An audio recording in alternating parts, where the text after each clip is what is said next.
Well, let's start with the good news. The Hmm. United States is the world's largest energy and agricultural producer and the world's largest energy and agricultural exporter.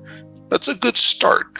Also, our baby boomers did something that no one else's did, and they had kids. So say what you will about the millennials, they're here.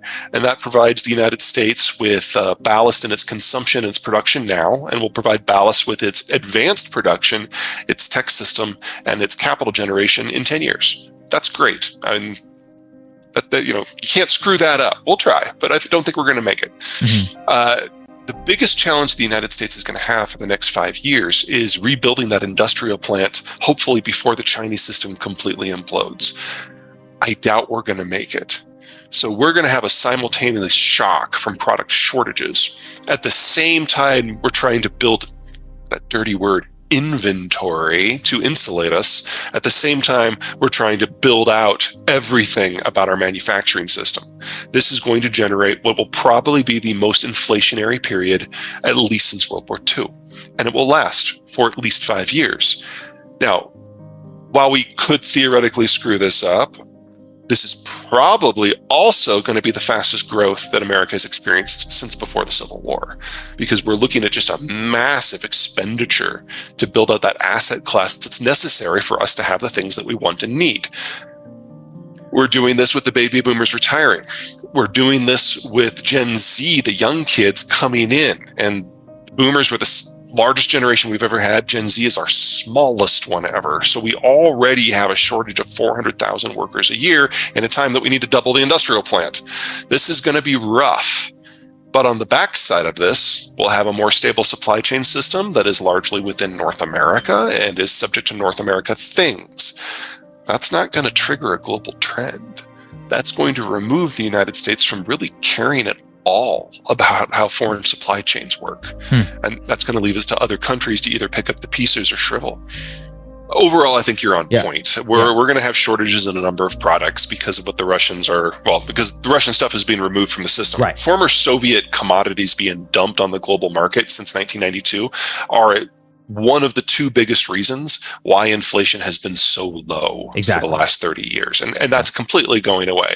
So the oil situation is obviously huge. Natural gas for the Europeans and for fertilizer markets is huge. Fertilizer markets in general is a nightmare. We're losing 70% of the world's neon. That means we get to decide later this year what doesn't get a semiconductor, because we can't make as many. Exactly. On the gasoline question specifically, however, the U.S. president has the authority from the 2015 budget bill to summarily bar oil exports. So what's going on with our oil markets right now is we export several million barrels a day of high quality shale crude that's light and sweet and broadly easy to refine. And we import a similar amount of heavy sludge, primarily from Canada, but not exclusively, that only the United States has the refineries that are sophisticated enough to turn into high-end product. And then we export some of that product as well. If Biden were to reinstitute the oil ban, all the shale crude would be locked up in the United States. You'd have catastrophic energy prices globally, but you'd have rock bottom energy prices within the United States. Right. And we would have to go through a blitz of refining capacity expansion, because while Biden can bar exports of crude, he can't bar exports of any other energy product, including gasoline and diesel. So I can see an environment where the refiners bitch and moan and scream for a couple of years until they've built out like 4 or 5 million barrels a day of new capacity. And then all of a sudden they're like the fattest cats in the land, because they have imported crude, they have local crude, they have different blends that can turn into different products. And every single one of them is exportable to an energy market globally that is sky high. That is how you make $1 billion these years. We have every refinery by definition has a lot of standoff space, because when you work with petrochemicals, you don't want to be close to a housing unit.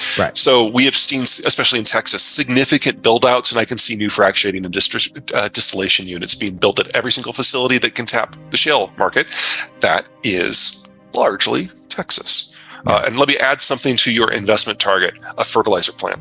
Let's start with cell phones. The two ecosystems for cell phones are either Korea-based or China-based with Korea-based with Android, China-based with Apple.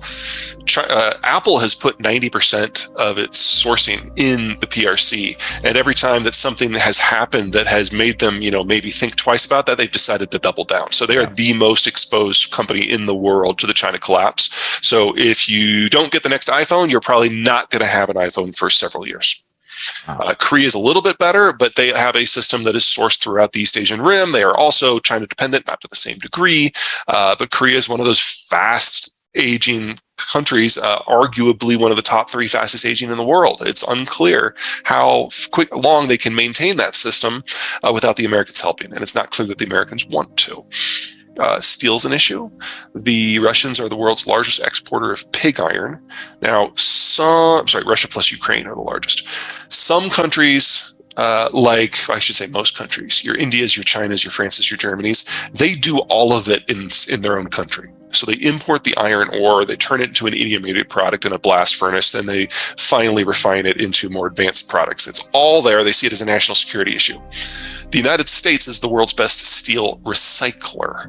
So almost 99% of the steel that we use goes through a second, third, fourth, fifth, and 17th use. But whenever we need something to be pretty, like cladding on an appliance or roof work or anything you see on the outside of a building, anything that's visible, you need virgin steel for that generally. And so we don't smelt iron ore. Hardly at all. We buy pig iron off the international market and then use it to make the pretty stuff. 2/3 of our supply comes from Russia and Ukraine. So that's one where the rest of the world is, I don't want to say okay, but they can deal, whereas we're probably going to have a problem. We're going to have some ugly buildings. And there's no way around that until you build a new steel facility, which we haven't done in quite some time. There's an argument that a lot of this is coming back. It will. But again, you don't build that industrial plant overnight. The one I'm most concerned about is fertilizer. Belarus plus Ukraine plus Russia is 40% of global phosphate. It takes 10 years to bring a phosphate mine online. The natural gas prices in Europe have gotten so high, they're not even making nitrogen fertilizer.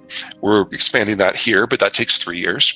And then phosphate, we used to get the bulk of internationally traded phosphate from the Chinese, but the Chinese are having food security issues, and so they've banned all export. So we're looking at a breakdown in the supply system for all 3 fertilizers at the same time, and we should not expect it to get better in the next 2 years. So we're already seeing in more advanced countries a degree of crop switching, less corn, less soy, more hay, for crops that are less fertilizer intensive. And in poorer countries, whether it's South Asia, Sub-Saharan Africa, we're seeing countries just not use much fertilizer. Now, we don't know how bad this is going to be until we get some harvest forecasts. We'll probably get that around September. But we're looking at the worst global harvest year in years. And that is going to generate the start of a multi-year famine. There is no way to avoid it at this point. The war could end tomorrow, and it's already too late for this season. Our political system is in one of its periods of generational reset when the factions move around, and every party for most of their duration has like one faction who's kind of first among equals, if you will. In the Republican Party, that was the business community for a long time, but Trump ejected the business community from the Republican coalition. So we're not having that kind of coherent discussion of economic matters that we normally would expect to see within the Republican coalition. The business community might come back, they might switch to the Democrats, they might become swing voters, don't know. We're not to the point where we can have that discussion nationally and coherently yet. Luckily, there are a lot of new technologies in manufacturing that support a supply chain system that is much closer to the consumer, sometimes even co-located. So when you take things like the ultra cheap stuff coming out of the shale fields that can be used to make more value-added products like plastics, that's a completely domestic supply chain. You marry that to something like, say, 3D printing, and anyone who has a warehouse can now also be a manufacturing center. So it's not so much that you have an Amazon distribution center close by and get products the next day. It's that you have someone's, like Amazon's, distribution and manufacturing center nearby, and your product is made and delivered to you the next day. That is going to be the norm for probably about a third of consumer goods. And then the more advanced stuff like your washing machines and your cars We already have a lot of that here, and the Mexicans are proving remarkably creative at moving up the value added scale very quickly. I'd say in terms of total labor productivity, the Mexicans have now passed the Canadians. Wow. There are plenty of pinch points. There's no way we adapt to this quickly, but we were seeing the fastest industrialization.